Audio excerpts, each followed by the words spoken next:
So here's the deal. This is what I've been noticing. Kickstarter is no longer exclusive.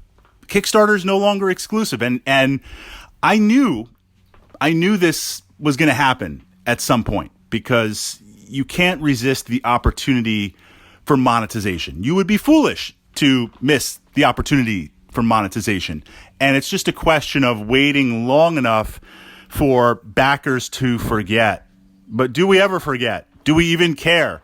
Do these companies care? Okay, let's jump in with this idea. You back one of the bigger Kickstarters out there. One of those companies giving you lots and lots and lots of miniatures. And when you buy in, you might get a discount. You might not get a discount. But you begin to see where there are Kickstarter exclusives. We're going to put aside like the expansion in season 1, no retail release. But put that aside for a moment. The business model idea is, here's the Kickstarter. These aspects are going to be released to retail at some point. If you give us your money first as an interest-free loan that we keep for 2 years and then deliver in another year, you get it first at a possible discount. But not really, because it arrives retail first and then the backers kind of go nuts. But what really buys you over is the fact that there are Kickstarter exclusives. Pieces of the game, special miniatures, wandering monsters that you're only going to get through Kickstarter channels. That's it.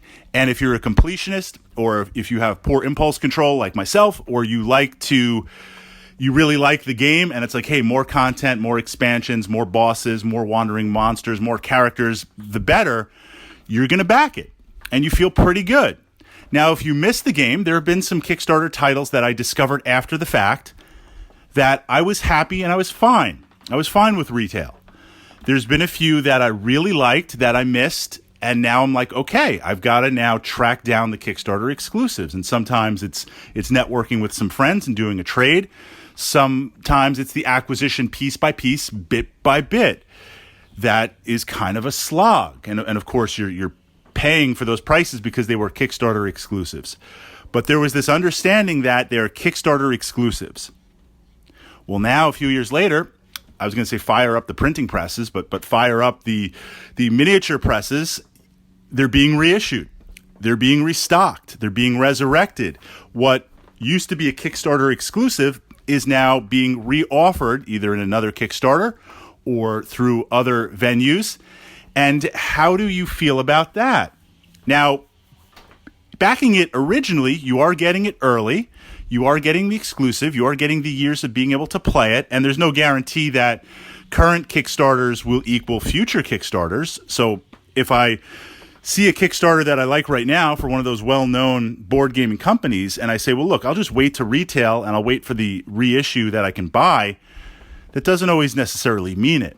But how do people feel about the fact that, were you promised Kickstarter exclusives?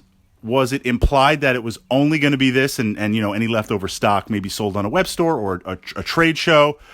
But now this idea of re-releasing, mass releasing, that's kind of interesting. And I have to say, putting aside the community or promises, in terms of monetization and breaking in that cash, they had to make the machines and the molds, that process. I mean, I know I'm simplifying it, but that process, that's sitting somewhere to be able to do that. And you have the files, you have everything to do it. If you think you can make enough of a profit because enough time has elapsed, yes, reissue. Yes, print it out again. I mean, that makes sense. You've invested, you've tooled up, you want to keep that going. And if there's an incentive for it and you think you can sell it. So I understand it and I get it from that perspective. But I feel this kind of blows apart the Kickstarter model because now, well, you used to promise me that it was going to be early delivery, meaning the backers were going to get it first and then retail was going to get it. That usually doesn't happen. Or it's so close to happening, okay. You would also say, well, you get a discount. The core box is $100 and you can buy in for $85. Well, that's not always the case either. The discount is often not that much of a difference. And it's a question of, do I want my money to be tied up for 2 years, maybe longer from that perspective? So ultimately, that tipping point, that deciding point was the Kickstarter exclusives. The Kickstarter exclusives. If I can pick those up after the fact, how exclusive are they?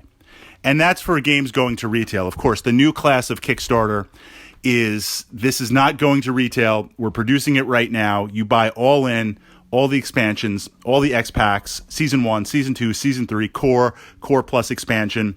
What started out as a $90 teaser is now like, $500, $600. But if you don't buy in, it's never going to retail. And as far as I know,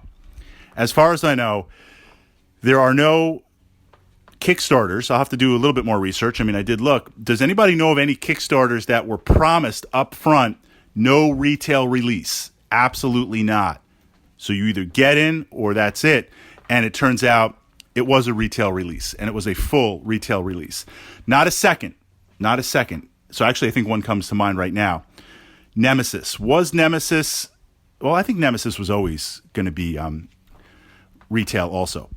But anyway, in exploring that aspect, Kickstarter is no longer exclusive. Agree or disagree?